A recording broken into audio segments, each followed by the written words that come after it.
FAQ Podcast. Wir haben die Fragen. I'm not a politician, I'm not an investigator. I do it because I'm a wife who lost my husband and I just represent life. I represent what any human will do to fight for your child, to fight for your husband, and I never been frightened for doing this. Herzlich willkommen beim FAQ Podcast. Wir haben die Fragen. Welcome to FAQ Podcast. We have the questions. The podcast where we share with you conversations from our annual forum festival FAQ Bregenzerwald in Vorarlberg, Austria. This time in English. What is the price of truth?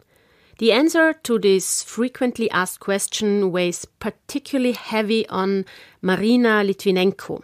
Alongside her husband, Alexander Litwinenko, a former member of the Russian Secret Service, she witnessed the cruelty of the Putin regime at first hand, up until the murder of her Sascha in London 2006. She recounts their story and her 10-year battle for truth after his death, in conversation with Alexandra Föderl-Schmid, recorded at FAQ Bregenzerwald in September 2023. FAQ im Gespräch. Marina, I want to just briefly mention a few milestones of her life. She was born in 1962, so she's 61. And at the age of 31, she met Alexander Litwinenko. He was at that time already working for the KGB as an intelligence officer. And, 1 year later, they were married. They got a son, Anatoly. And in 1998, something happened which was at that time really, rare, unusual, and very brave, because several intelligence officers, and Sascha was one of them, they were giving a press conference in Russia and accusing the organization, the KGB, and the predecessor organization of ordering the murdering of Russian citizens, especially they told the public they have been ordered to kill Boris Berezovsky, who is an oligarch, and then what happened? Sascha was arrested and there was a trial, and he spent 10 months in prison, and there were several more investigations. And what he has done was, to plan how can we get out of the country. And he told his wife to go with the son and it was in the year 2000, to Spain for vacation. And what Marina didn't know, she would never return back home, because he organized to get out of the country via Turkey, and he went to the United Kingdom, to Great Britain, and asked his wife and his son to follow him. And from the year 2000 on, they are living now, they have been lived, and she's still living with her son in London. And, that's her personal story. And in the year 2006, something happened.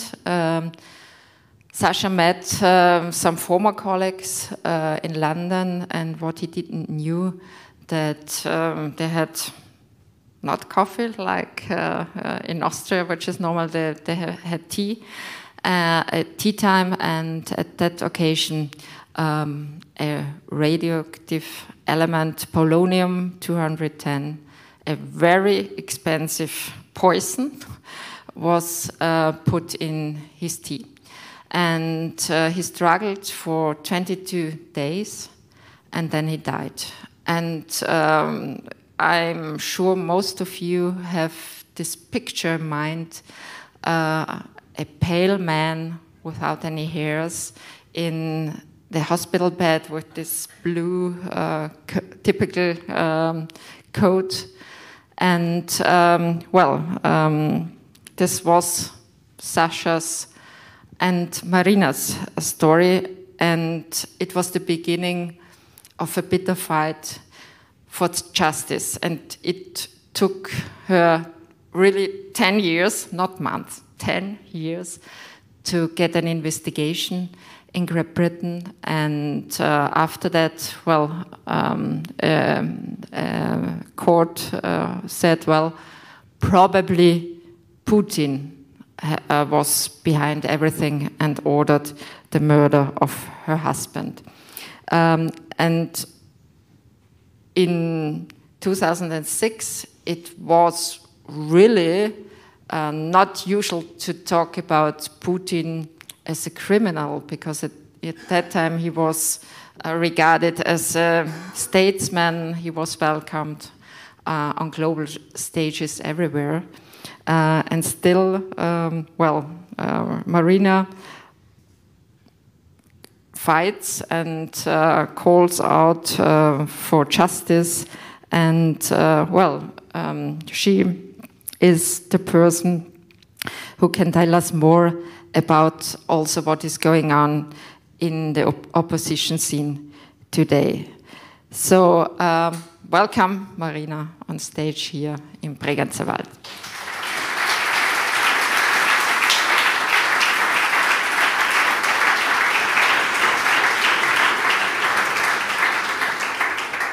Guten Morgen. Ich würde gerne Deutsch sprechen. Leider ist mein Deutsch gut nicht genau. I will speak English. I'm sorry.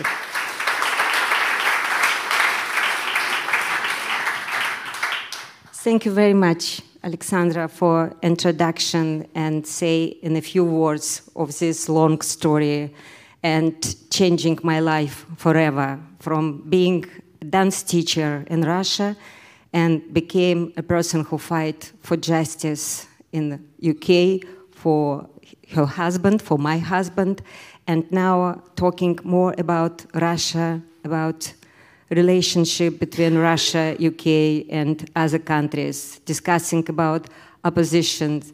Sometimes I received a very weird questions, talking about spies, or like recently was a story, 3 Bulgarian spies were discovered in UK, and it was immediately people from BBC and other TV production called me and asking, Marina, could you tell something about Bulgarian spies? Okay, it's another agenda talking about this world, but it's not my true story. I better speak about how never give up and every time motivate, not by hateness, but by love. And when I was asking, are you doing because you hate your country or you hate Putin? It's not. It was every time in my mind when my late husband, Alexander, asked him, Marina, please, could you talk to the world for what happened to us? He believed if I say this, it might be never happen to another people, to another families. Unfortunately, for what happened now to Russia and to Ukraine and to other world, we can see it happened. And my story, I believed it was my own experience when I should leave my country, when I should left behind my family, my parents. But I thought my example and example of my family might be as alert, just tried to stop, maybe not Putin directly, but maybe happened something bad. But now I can see how my story, it's multiplied. talking about experience to go to see my husband in prison, it was quite unique because many people were arrested for, you can't call even a crime. You just simply have your opinion, what you can say, you can write, and you would be immediately arrested and then sentenced. And now many people have to go to prison for 6, 8, and even 20 years. And this is what has happened to Russia, and I feel very sad for what is happening. But most tragedy happening now to Ukraine and to Ukrainian people. Could I believe more than a year and a half it might happen? Really not. A day when the war started, I was in Ukraine. I came to Ukraine just a week before this war started. I knew something is not right happening in a border between Russia and Ukraine, but I couldn't believe one day it would be a real war. A day, 24th of February, when I woke up and I received this news, Russians started bombing Kiev, Kharkiv, and in other cities. I was just, no, it's not true, but it was true. I stayed not in dangerous place. I stayed in the west of Ukraine, in Carpathia, and I knew I'm safe. But in one day, I started to see how country changed, even in this safe place. So many refugees came from east of Ukraine, tried to get out to save children and women from these all bombings. And this was just a few days in the beginning. But can you imagine what is happening now? How many people had to left Ukraine just to save families? A week before, my husband, Alexandra Litwinenko, was deadly poisoned. He put article in his website when he said, in a time when all world tried to find a virtual terrorist, he talked about Bin Laden. And at the same time, much worse enemy rise his power behind the Kremlin wall. If you not stop him, he will start the war, and 1 million people will die. So this was in 2006, and just a few days before he died, your husband has written a statement. So imagine he was lying in hospital knowing, well, there might be no help, and then he issued a statement, and I know you know a little bit German, so I'm going to read it in German, because I think it's important that you get the message. Sie werden es vielleicht schaffen, einen Mann zum Schweigen zu bringen, aber der Protest aus aller Welt, Herr Putin, wird für den Rest des Lebens in ihren Ohren nachhallen. Möge Gott ihnen vergeben, was sie getan haben. Nicht nur mir angetan haben, sondern dem geliebten Russland und seinem Volk. So, lying in his deathbed, he was appealing directly Putin. When we move back in your personal lifetime, he or his lifeline. So Sascha had met Putin years before in Moscow, in the KGB, and at that time he thought that Putin would be a reformer, that he would be able to change something, and he has talked to him directly. First of all, I would like to be precise, and it's not KGB anymore. I know sound is very special. KGB people knows about this organization as the most frightening.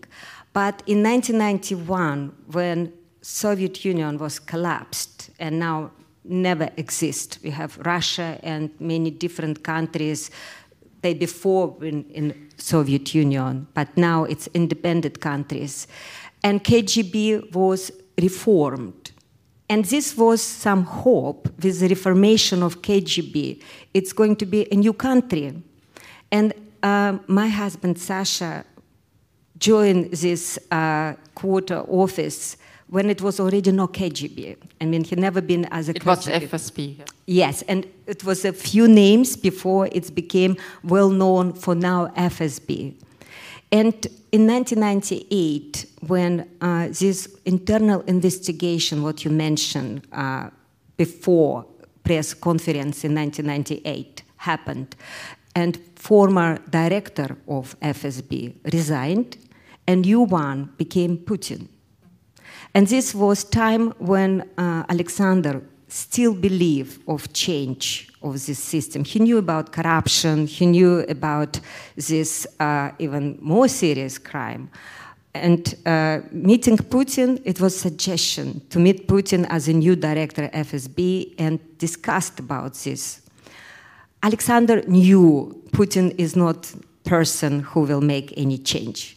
He was from St. Petersburg, and he had a lot of links with organized crime already. Why I mention this right now?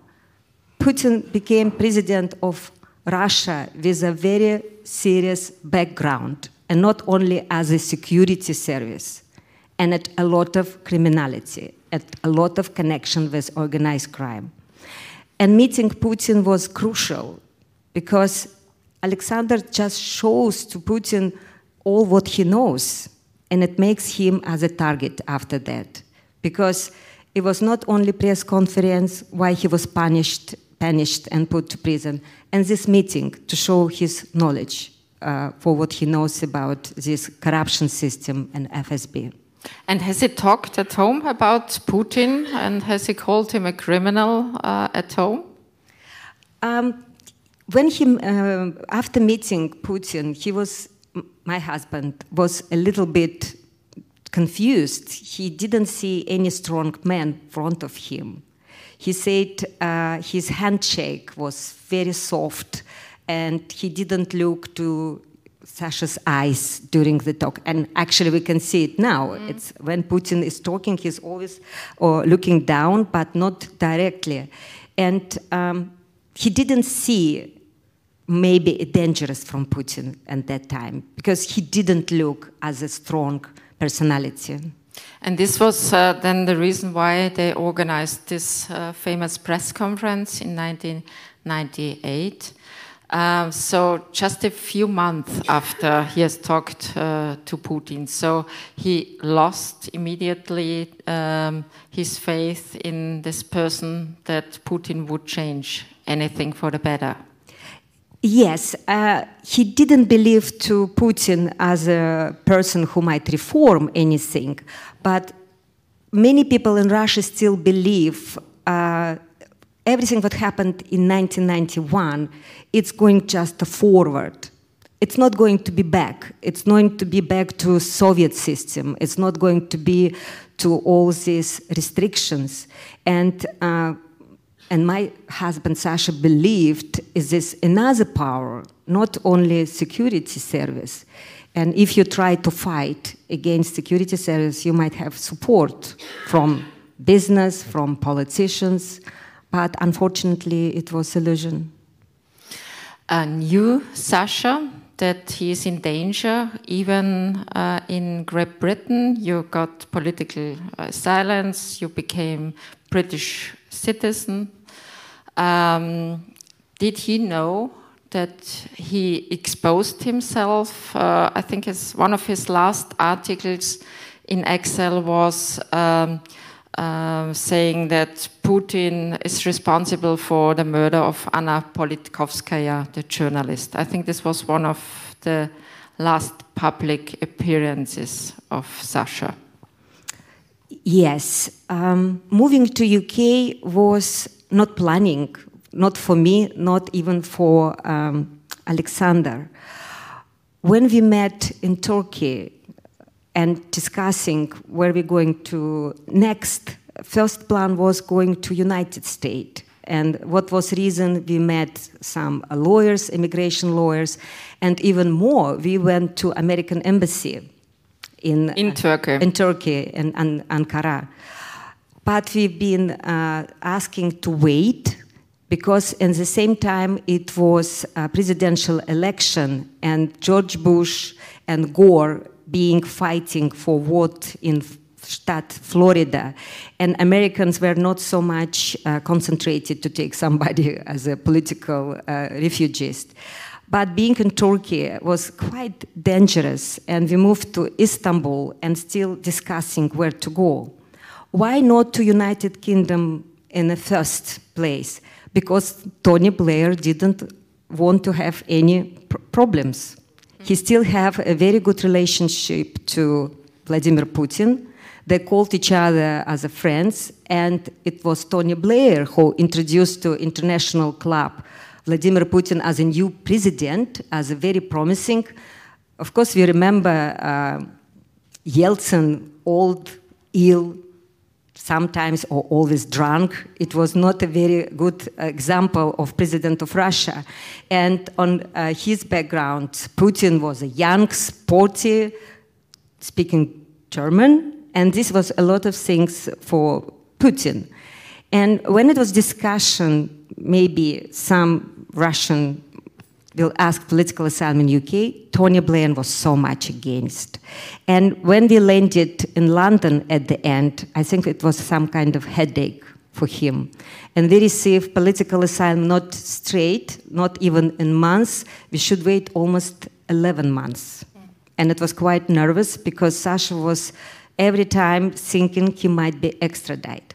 But after receiving political asylum in UK, it looks like you are in an island, you under protection of the Queen, you are in kingdom.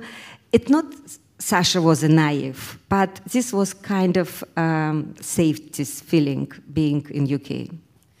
So after Sascha was poisoned, it took you, I mentioned that already, 10 years to get a proper investigation, because the British authorities, refused to touch on this issue.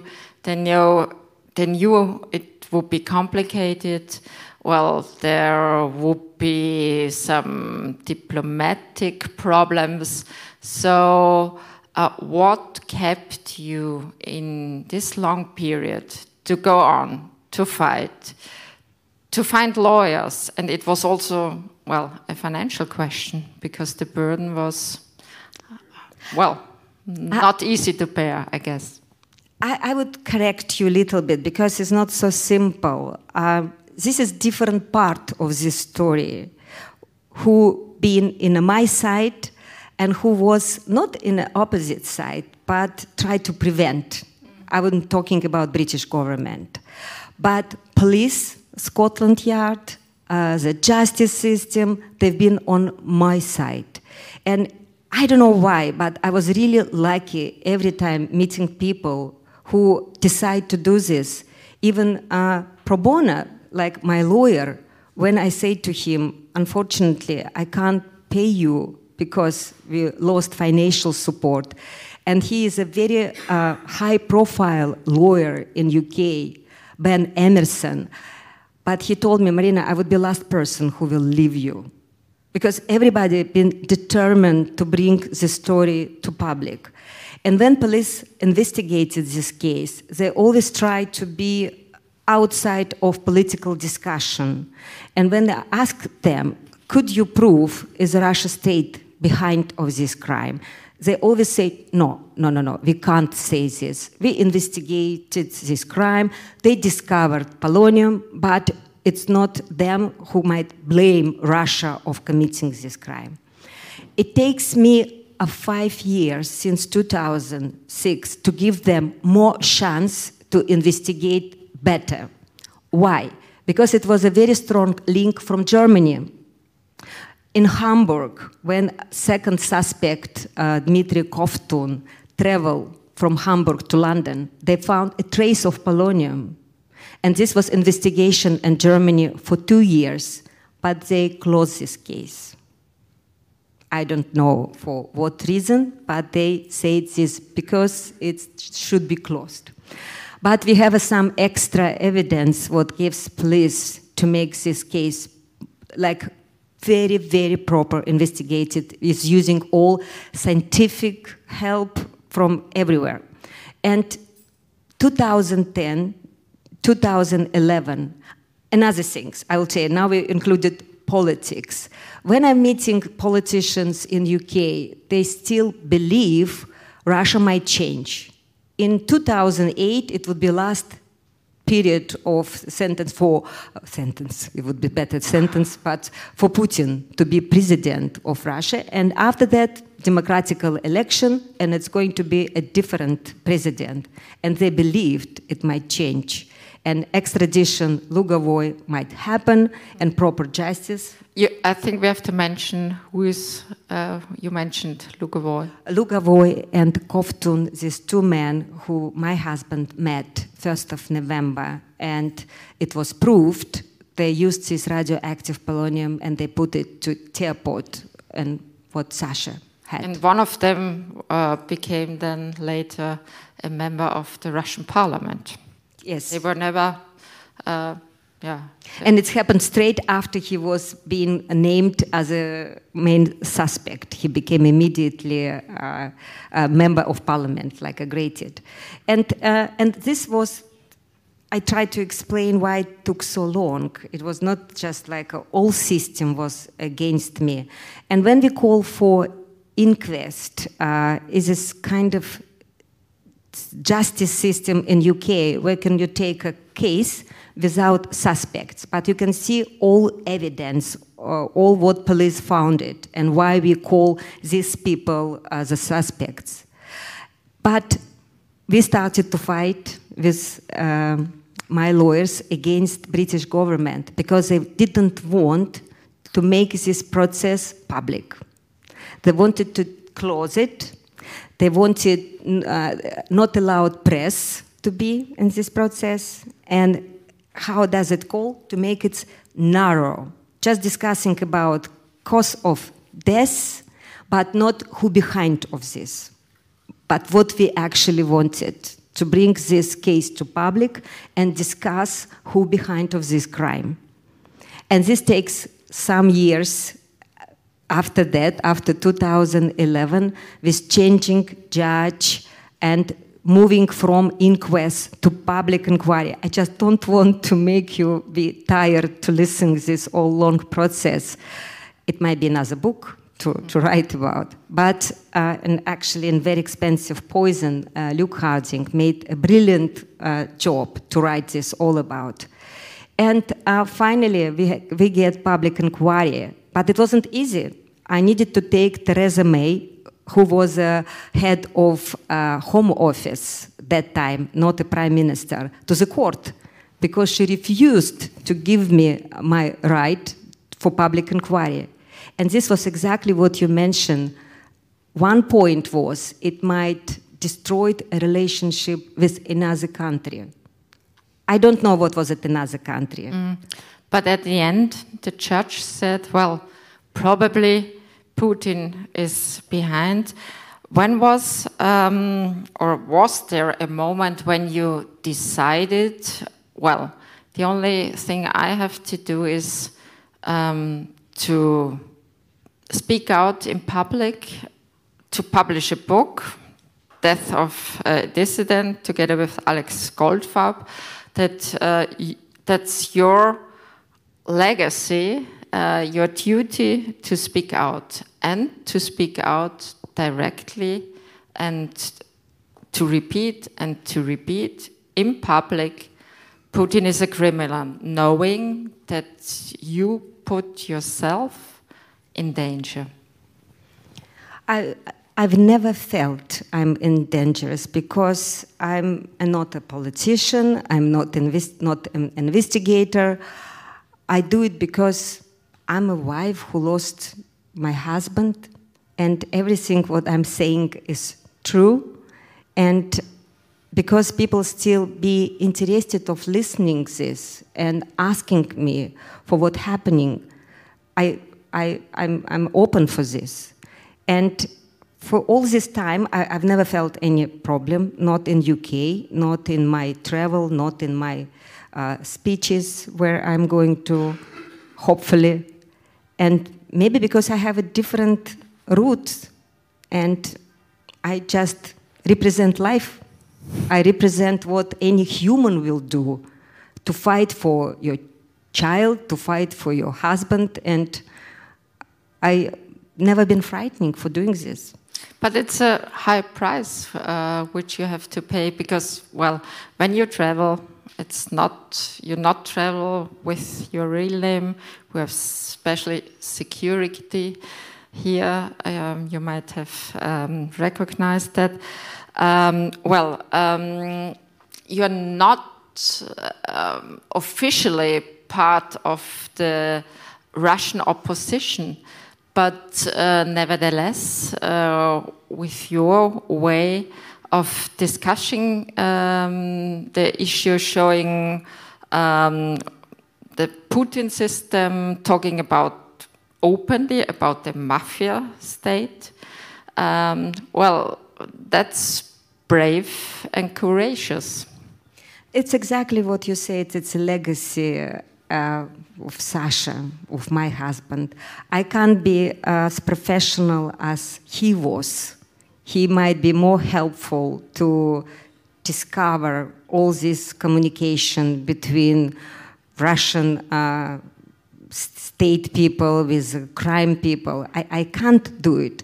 But because of my real story helps me to take attention to very serious things what happened to Russia, to Russian people. And I realize people listening this, and I just decide it's absolutely right things to do. But when we follow the news a few years after what happened to your husband, there was the Skripal case in Great Britain. And, Navalny was poisoned within Russia. So this system is still, working, it seems, to use poison, to eliminate opponents.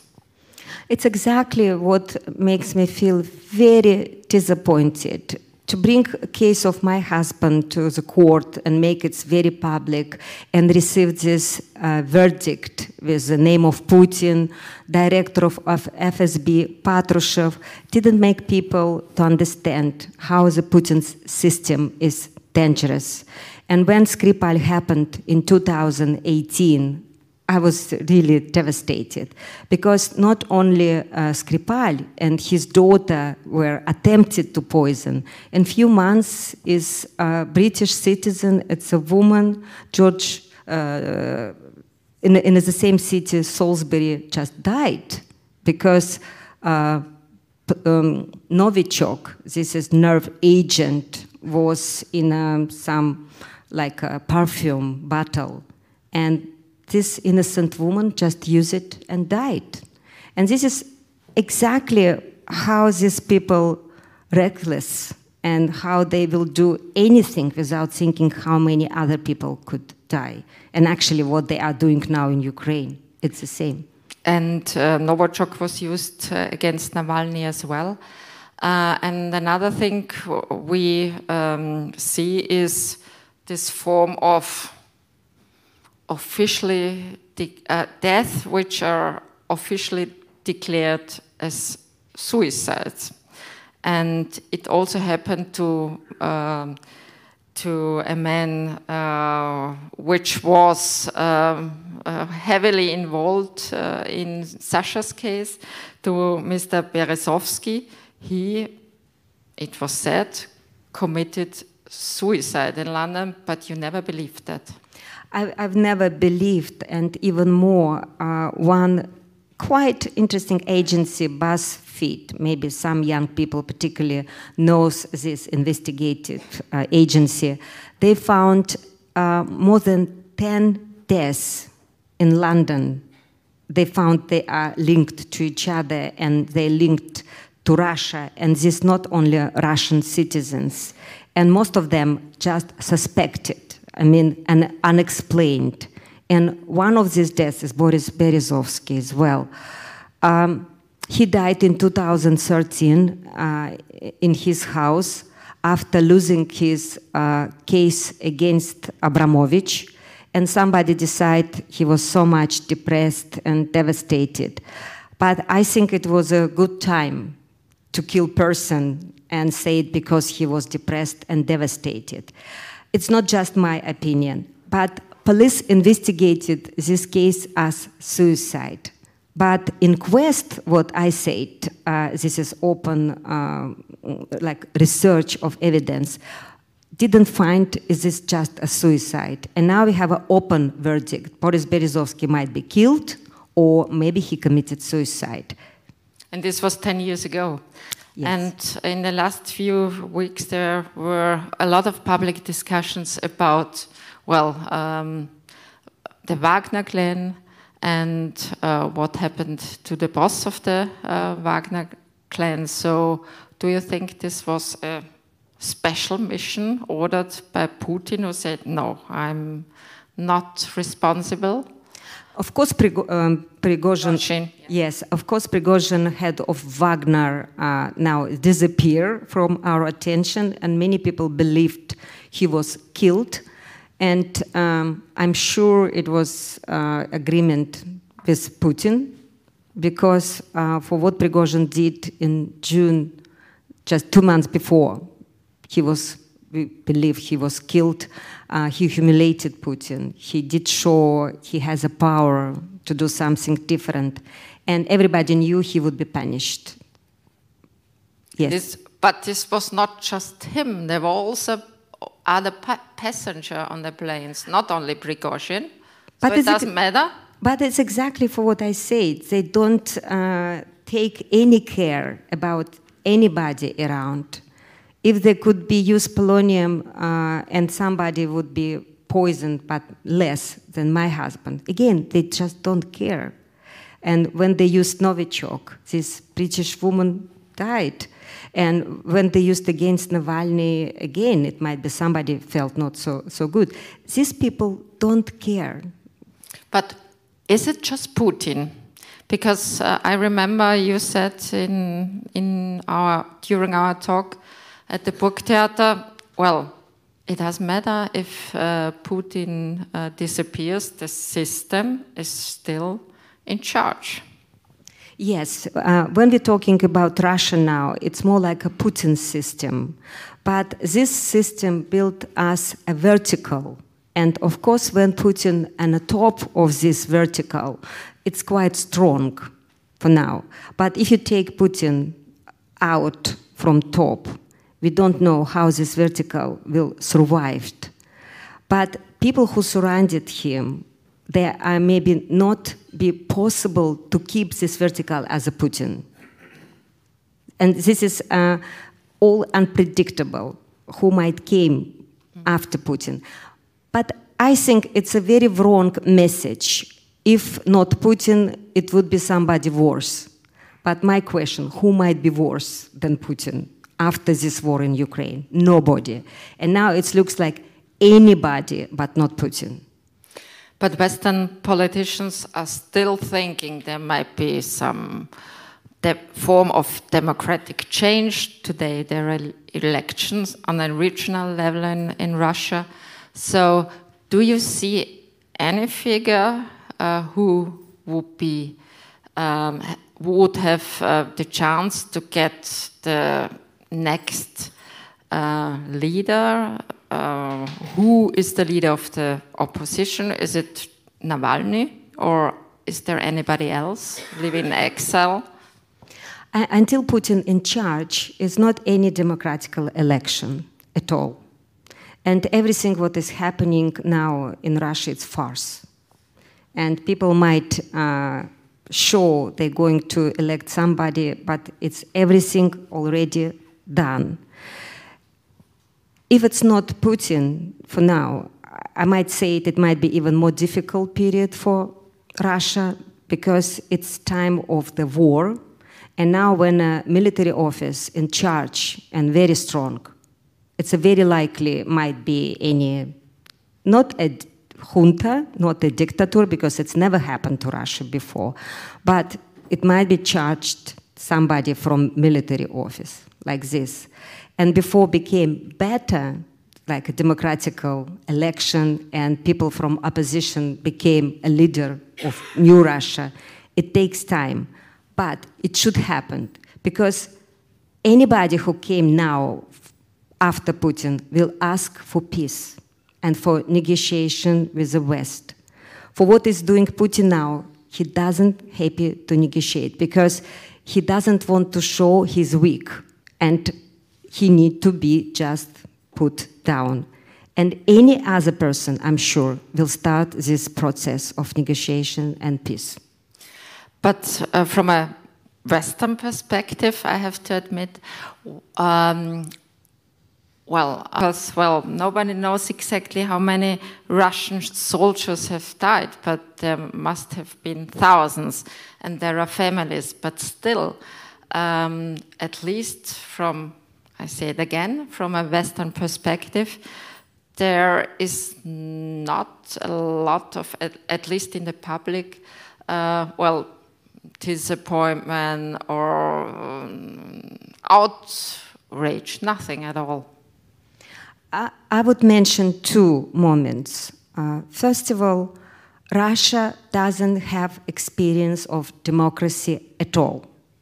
It was a very short period of time in the 80s when Gorbachev started perestroika, glasnost, and people started to believe they might live in a different world, in a different country. And end of 80s, before 90s, it was a lot of protest, meetings, like 100,000 people came outside. It's never happened in a new Russia at all. Never new opposition was able to bring people to this kind of protest or demonstration. But after 1993, people became very much disappointed. And they were not ready for these difficulties with economy. People were equivalent poor, but they became even more poorer, because this is all changed to go from state control economy to capitalism wasn't easy. And people were very much disappointed, particularly generation of my parents, my generation, and young people been the same, not so very well prepared for new life. And when this need to be now more active, we have not enough people, because young people, they tried to do this, to follow Alexei Navalny, to go to this protest, but it's not so integrated. And any punishment just to go outside and to say any disagreement with state might cost you a few years in prison, easily. And it shows every time on TV, and people afraid. And when you ask people, why are you so silent? Why are you not saying against the war in Ukraine?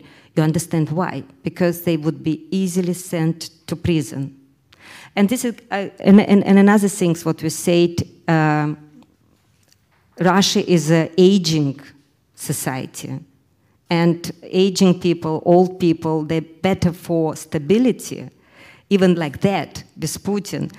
Because Putin's government always tried to present only this time, under Putin's era, people were so wealthy, so comforted. They could travel to abroad, they could buy very luxury cars.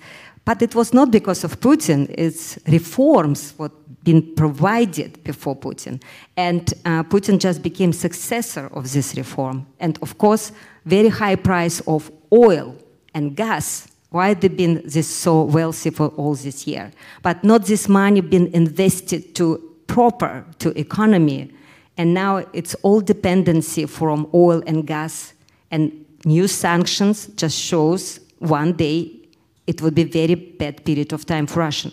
But people still be passive and afraid to be active. What I said, maybe just like last one, we don't have society. We don't have a democratical society yet, unfortunately. You mentioned the sanctions. 11 packages were announced. And, I think the EU countries thought there might be a bigger effect. Why is still, at least it seems, the Russian economy so strong and robust?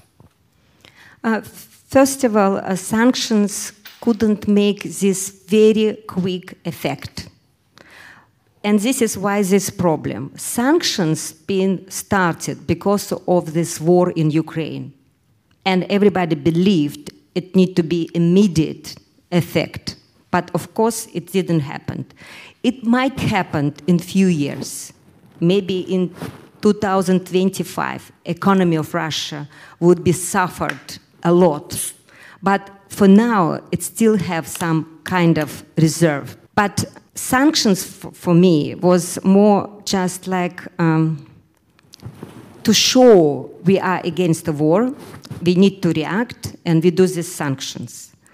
But help to Ukraine, it was much slow. And this is all disproportion. Helping to Ukraine to fight and finish this war, it would be more effective and much faster happened. But sanctions against Russia, it's slow moving, and it doesn't help now to fight Ukraine against Russia. And you mentioned already the gas and oil exports, and we have to talk about Austria as well, because I know that you know about the discussion here, because you have asked me that. Is it really true that Austria gets 55% of the gas still from Russia? And I said, yes. And she also followed the debate which took place in the last few days. I'm sure you're familiar with that the EU representative Martin Selmayr, during a public debate, he said, that's Blutgeld. So what do you think about Austria's position and also, well, the official position? But I think it's absolutely right, even being fascinating of being here, and particularly in this beautiful area, and see how the life is absolutely amazing, it's nature, but be critical. I think it's normal to be critical. It's really difficult to accept when you pay for this gas and this money going directly to the war. It's not going to ordinary Russian. It doesn't improve their life at all. It's going to kill Ukrainian children, Ukrainian women, destroy the cities, and this is damaging. I know all politicians will say we are thinking about our country, we are thinking about our citizens, but a war affected all of us. And what is happening between Russia and Ukraine is not a local conflict at all. It's a serious war of civilization. And Ukraine fighting for this freedom, for democracy, for right to be independent, and even just to save their identification. And I think it's very important to support and make this not possible to use your money to kill people. So this is an appeal to the Austrian government, but also to partly state-owned companies who are responsible for that and should find some replacement from your perspective. And we should also talk about Karin Kneißl. Well, you know more about her status as a refugee in Russia? Yes, it was absolutely shocking when I read about this story. Of course, it's not beginning. In the beginning, when Putin was unexpected guest on her wedding ceremony, can you believe it? President of Russia with the highest security in the world coming unexpectedly to the wedding ceremony. not, of course. This was all. And for what happening to her, I don't know. Maybe she's the most hated person in Austria now. Why she's in Russia? Why she calls herself a refugee? I don't know. But it's a shame. It's a shame when politicians, their own country, became a paid agent of Russia. It's like that. It didn't happen after she or Schröder finished their political career. It's all started before. Schröder, the former German chancellor. Yes, and they all became part of Joined Russian business elite. But why do you think Putin has joined her wedding? It was just in the middle of, nowhere in the south of Austria. So, Putin was traveling to this particular wedding. Why? He must have something in mind. And does it have to do something with the Austrian position within the European Union, trying to manipulate the rest of the countries? Everything what is doing Putin, it's a make a chaos. He can manipulate in the world, just produce this chaos. And every time when people just became interrupted or some local conflict started, Putin feels very good and satisfied. And maybe making this a visit or just like a pointed, I'm here, I'm controlling Austrian politics, I'm so close. I don't know what this message sent it to who, but every time when it's this discussion, what Putin might think and what in his mind, it's really difficult because I don't think this person understands where he lives. Even Angela Merkel said many years ago, he lives in his own world. He's insane, and it's true. So to wrap up this talk and to bring it back to the very personal level, we have talked a lot about Sascha, about you. We have not talked so much about your son, Anatoly. He was 6 when he, had not voluntary, was forced to leave his country. He was 12 when his father died. He is now 29. He has started finding his own way, which was not easy with all your experiences. Yes, it's when we're talking about price, this is always when you need to make a choice in your life, even a very simple choice to buy red or green or buy this or buy this, it's always choice. One day I make this choice to leave Russia, but Anatoly, our son, who was 6 years old, he didn't have this choice. He just needed to go, whereas his mother and father decided to leave. And I always asked myself, was it right? Because my mother and my father stayed in Russia. It means Anatoly couldn't see his grandparents. It's very sad. And occasionally they could come to London, but it's not as a normal relationship. And this is price and this is choice. And when Anatoly been in his 12, it's never easy age for teenager, and particularly a moment when his father was killed and all publicity all around. I even didn't realize how it traumatized him because he tried to look normal as a child, but it was a big trauma inside. But helpfully, it was very good school, supported him, it was good people around, and he helped himself too. He tried to painting something and really surprised me, but I realized later it was like kind of his therapy. And of course he dropped all this after he finished his school. He started to write, he finished University of London, and this was not like a specific job. because you need to take something extra.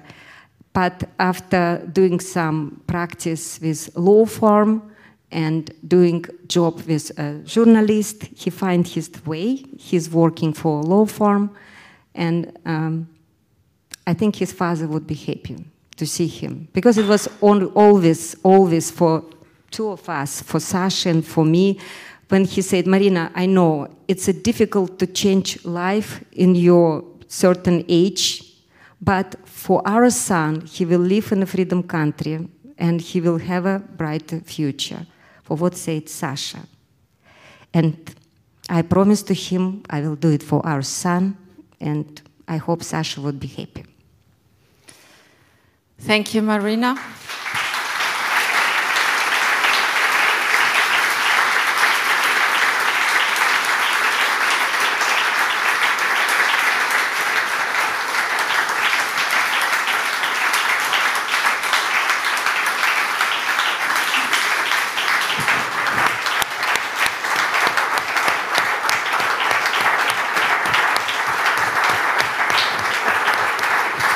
Vielen Dank.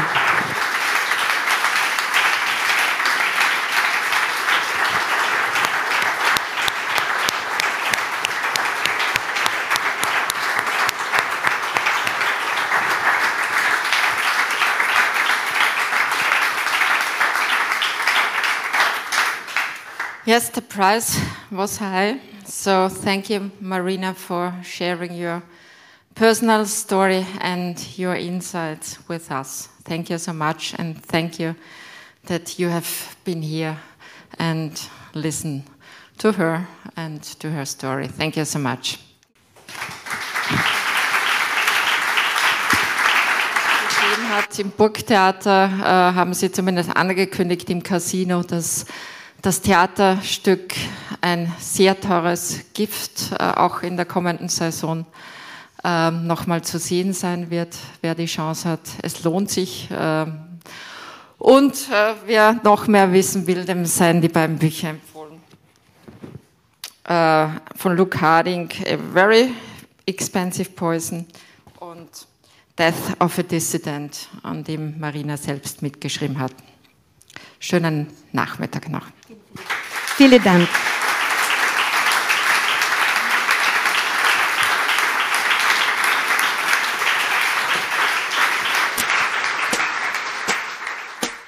Dieser Podcast wurde produziert von Friendship Is. What the fuck?